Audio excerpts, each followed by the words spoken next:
সুনামগঞ্জ সীমান্তে বাংলাদেশিকে গুলি করে মর্মান্তিকভাবে হত্যা করল ভারতীয় BSF. Therefore, we are the neighbors. We have to live together. বাংলাদেশের তিন দিকে ভারতের সীমান্ত, কেবল দক্ষিণ পূর্বাংশে অন্য একটি দেশের সঙ্গে স্বল্প দৈর্ঘ্যের সীমান্ত রয়েছে। যাই হোক, আমরা প্রতিবেশী, আমাদের একত্রেই বসবাস করতে হবে, একে অন্যকে বুঝতে হবে। শত্রুভাবাপন্ন মনোভাব কারো স্বার্থের জন্যই ফলদায়ক নয়। সম্পর্কের ক্ষেত্রে এখন পর্যন্ত কোনো পক্ষ থেকেই শিথিলতা দেখানো হয়নি। আমাদের আজকের আলোচ্য বিষয় হচ্ছে সীমান্তে চাঞ্চল্যকর যা ঘটছে, মুখোমুখি দুই দেশের সেনাপ্রধান। আসসালামু আলাইকুম প্রিয় দর্শক শ্রোতা। বাংলাদেশে ঢুকে দুই রাখালকে গুলি করল বিএসএফ। বাংলাদেশ এবং ভারতের এই সীমান্ত উত্তেজনা দিন যাচ্ছে বেড়েই চলছে। এর পেছনে কারণ এই 15 থেকে 17 বছর হাসিনার শাসন আমলে এরকম উত্তেজনা দেখা যায়নি। কারণ কি? কারণটি স্পষ্ট। ভারতের একজন দাসী বাংলাদেশে ছিল, হাসিনা। সেই দাসী বিদায়ী হওয়ার কারণে ভারত তার বন্ধু হারিয়েছেন। কারণ ভারতের কোনোই বন্ধু রাষ্ট্র নাই, শুধুমাত্র বাংলাদেশেই ছিল। সেটিও হাতছাড়া হয়ে যাওয়ায় তারা নিজেরাই পায়ে পাড়া দিয়ে ঝগড়া লাগাতে চাচ্ছে। এটিই বাস্তব। গুরুত্বপূর্ণ তথ্য এই ভিডিওতে আপনারা জানতে পারবেন। ভারতের সেনাপ্রধান এবং বাংলাদেশের সেনাপ্রধানের মধ্যে নিয়মিত কথা হয়। সাংবাদিক ইলিয়াস এমনই একটি পোস্ট দিয়েছেন এবং এ বিষয়ে আমিরুল মোমিনিন মানিক ভাই গুরুত্বপূর্ণ তথ্য দিয়েছেন। চলুন ভিডিওতে বিস্তারিত দেখে আসি। সীমান্তে চাঞ্চল্যকর যা ঘটছে, মুখোমুখি দুই দেশের সেনাপ্রধান। প্রিয় দর্শক, আপনারা নিশ্চয়ই জানেন যে গত কদিন ধরেই বাংলাদেশ ভারত সীমান্তে উত্তেজনা চলছে। আসলে সীমান্তে কি ঘটছে সেটা আগে জেনে নিতে চাই। স্বরাষ্ট্র উপদেষ্টা অবসরপ্রাপ্ত লেফটেন্যান্ট জেনারেল মোহাম্মদ জাহাঙ্গীর আলম চৌধুরী বলেছেন যে বাংলাদেশ ভারত সীমান্তের 0 লাইন থেকে 150 গজের মধ্যে ভারতকে কোনো কাজ করতে দেয়া হবে না। এর মধ্যে 3টি জেলার 5টি সীমান্তে বিএসএফ এর কাজ ইতোমধ্যে বন্ধ করে দেওয়া হয়েছে বলেও তিনি জানিয়েছেন। আসলে কি ঘটনা ঘটেছে? আমরা যে তথ্য পাচ্ছি সেই তথ্য অনুযায়ী ভারতের বিএসএফ বাংলাদেশের 3 জেলার 5টি সীমান্তবর্তী অঞ্চলে কাঁটা তারের বেড়া নির্মাণের উদ্যোগ গ্রহণ করছে। শুধু কাঁটা তারের বেড়া নয়, পাশাপাশি ইলেকট্রনিক ডিভাইসও বসাচ্ছে তারা।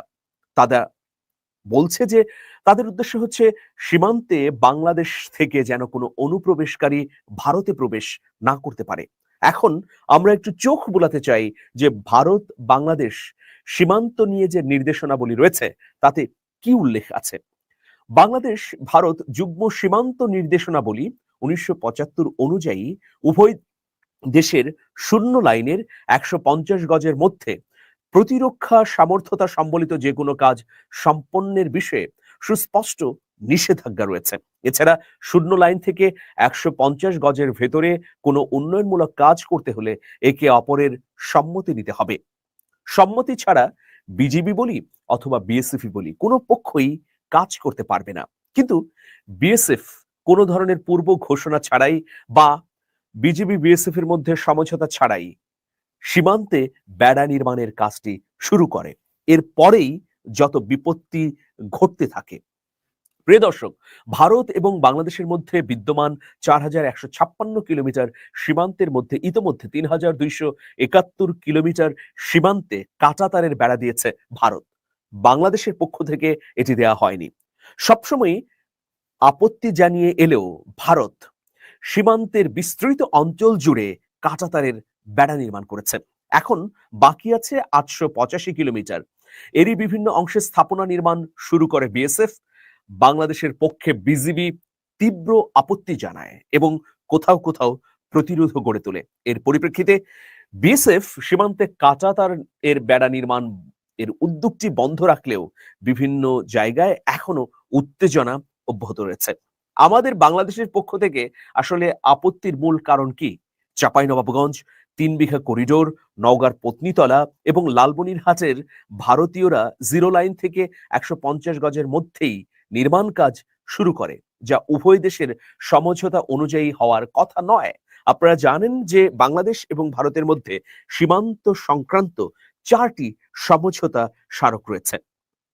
তাহলে ভারত কেন আগ বাড়িয়ে কোনো ধরনের অনুমতি ছাড়াই এই ধরনের কাজ শুরু করলো?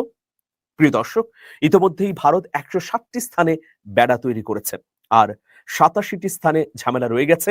চাঁপাইনবাবগঞ্জ 3 বিঘা করিডোর, নওগাঁর পত্নীতলা, লালমনিরহাটে সাম্প্রতিক সময়ে সীমান্তে কাঁটাতারের বেড়া নিয়ে ভয়াবহ উত্তেজনা তৈরি হয়েছে। এইরকম উত্তেজনাই আমরা গত কয়েকদিনে দেখেছি। এ নিয়ে বিজিবি এবং বিএসএফ এর মধ্যে আলোচনাও হয়েছে। বিজেপি শক্ত অবস্থান নেয়ার পর বিএসএফ খানিকটা পিছু হটেছে।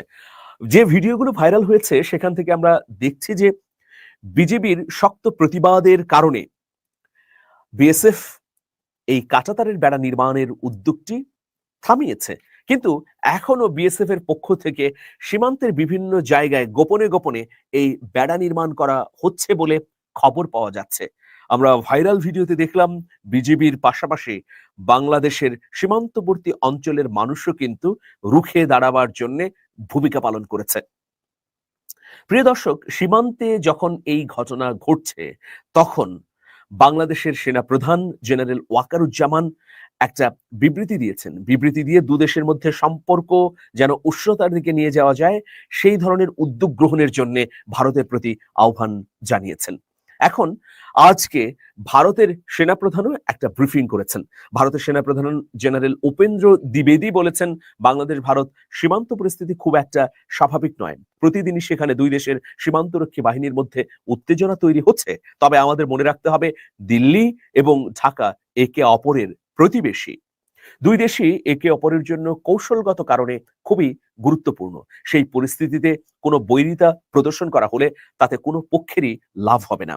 এই সীমান্ত উত্তেজনা শুরুর দিকে বাংলাদেশের সেনাপ্রধান জেনারেল ওয়াকারুজ্জামান তিনি বলেছিলেন যে ভারত আমাদের জন্য কৌশলগতভাবে গুরুত্বপূর্ণ এবং আমরা এর বিপরীত। কিন্তু আমি বলতে চাই, বাংলাদেশও ভারতের জন্য সমানভাবে গুরুত্বপূর্ণ। আমরা প্রতিবেশী, আমাদের একই সঙ্গে থাকতে হবে এবং একে অপরকে বুঝতে হবে। আমাদের মধ্যে বৈরিতা কোনো পক্ষের স্বার্থের জন্যই ভালো হবে না। জেনারেল ওয়াকারুজ্জামানের এই বক্তব্য বা বিবৃতিকে উদ্ধৃতি করে ভারতের সেনাপ্রধান উপেন্দ্র দ্বিবেদী তিনি বলেছেন যে আমরাও ওয়াকারুজ্জামানের কণ্ঠে কণ্ঠ মিলিয়ে সম্প্রীতি এবং সমঝোতা চাই।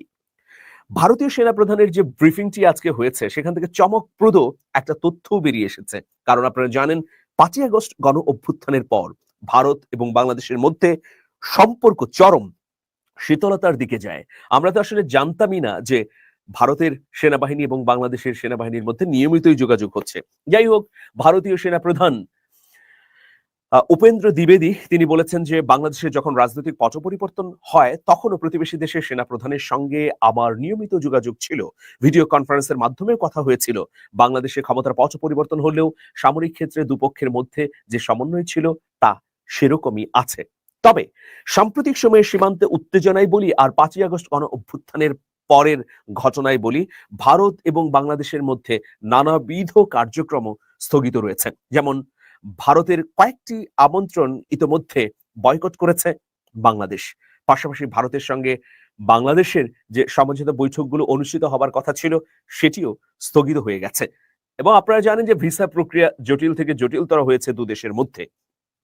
এই প্রসঙ্গটি টেনে জেনারেল উপেন্দ্র দ্বিবেদী বলেছেন, বাংলাদেশ এবং ভারতীয় সেনাদের মধ্যে একমাত্র যে যৌথ মহড়া হতো সেটা বর্তমান সময়ে স্থগিত রয়েছে। যখনই পরিস্থিতির উন্নতি ঘটবে তখনই আমরা এই মহড়া চালাবো। তিনি আরো বলেন, বাংলাদেশের অন্তর্বর্তী সরকার দায়িত্বভার গ্রহণের পর এখনো পর্যন্ত কোনো পক্ষ থেকে কোনো রকম বিরূপ পদক্ষেপ নেওয়া হয়নি। ভারতীয় সেনাপ্রধানের এই কথাটিকে যদি আমি সত্য বলে মেনে নেই, তাহলে তার বাস্তবিক অর্থে মাঠে কি ধরনের নমুনা দেখতে পাবো? আমরা দেখলাম যে ভারতের অভ্যন্তর থেকে কিছু সংখ্যক মিডিয়া প্রতিনিয়ত উস্কানি দিল অব্যাহতভাবে।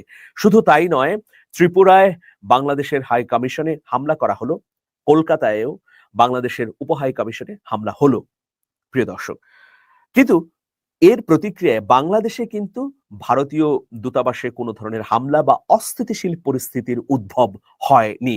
এখন ভারতীয় সেনাপ্রধান যে বক্তব্যটি দিলেন সেই বক্তব্যের পরপরই আমরা দেখলাম ভারতের দিল্লির বাংলাদেশের উপ হাই কমিশনার নুরুল ইসলামকে তলব করা হলো। এর আগে আপনারা জানেন একদিন আগে ঢাকাস্থ ভারতীয় হাই কমিশনার প্রণয় ভার্মাকে ডেকেছিল পররাষ্ট্র মন্ত্রণালয়।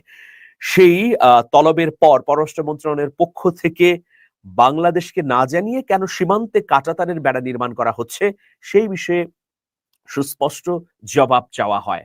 ভারতীয় হাই কমিশনার প্রণয় ভার্মা তিনি বলেন যে ভারতীয় পররাষ্ট্র মন্ত্রণালয়ের সঙ্গে কথা বলে এই বিষয়ে একটি সুস্পষ্ট ব্যাখ্যা বাংলাদেশ সরকারের কাছে উপস্থাপন করা হবে। এই যখন আলাপ আলোচনা বা তলবের ঘটনা, তখন সেনাপ্রধান আবার বিবৃতি দিয়ে সম্পর্ক উষ্ণতার দিকে নিয়ে যাবার আহ্বান জানালেন। কিন্তু ভারতীয় সেনাপ্রধানের এই ব্রিফিং এর পরপরই দিল্লিতে বাংলাদেশের উপ হাই কমিশনার নুরুল ইসলামকে তলব করা হলো। তার মানে কি পাল্টাপাল্টি উদ্যোগ গ্রহণ করছে ভারত। আর এই ঘটনাটি শুরু হয়েছে কিন্তু ভারতীয় সীমান্ত রক্ষী বাহিনী বিএসএফ এর পক্ষ থেকেই। তাহলে আমরা কি ভাববো? ভারত কি সত্যিকার অর্থেই সম্পর্ককে উষ্ণতার দিকে নিয়ে যেতে চায়? এটা কিন্তু অত্যন্ত ভাবনার বিষয়। অনেকে আমার সঙ্গে যুক্ত হয়েছেন, প্রত্যেকের প্রতি নিরন্তর কৃতজ্ঞতা জানাচ্ছি। দু একটি মতামত আমি পড়ে নিতে চাই। মরিয়ম সোমা, বিডিআর খুনের বিচার চাই। মাহবুবুর রশিদ, এখন থেকে যোগাযোগ হবে পাকিস্তানের সেনাবাহিনীর সাথে, ব্যক্তিগত মতামত দিয়েছেন তিনি। জাহিদা বেগম, ভারতকে কোনো বিশ্বাস নেই, ভারত বাংলাদেশের আস্থার জায়গাটা হারিয়েছে, সুতরাং বাংলাদেশের জনগণ এবং বাংলাদেশের সেনাবাহিনীকে সবসময় প্রস্তুত থাকতে হবে সব দিক বিবেচনা করে।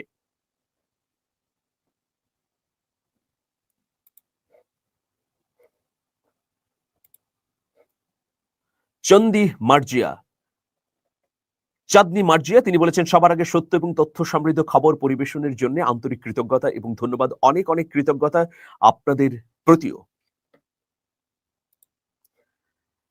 জামির হোসেন বলেছেন এখন ইউটিউব গুলো শুধু ভিউজের জন্য ব্লগস করে।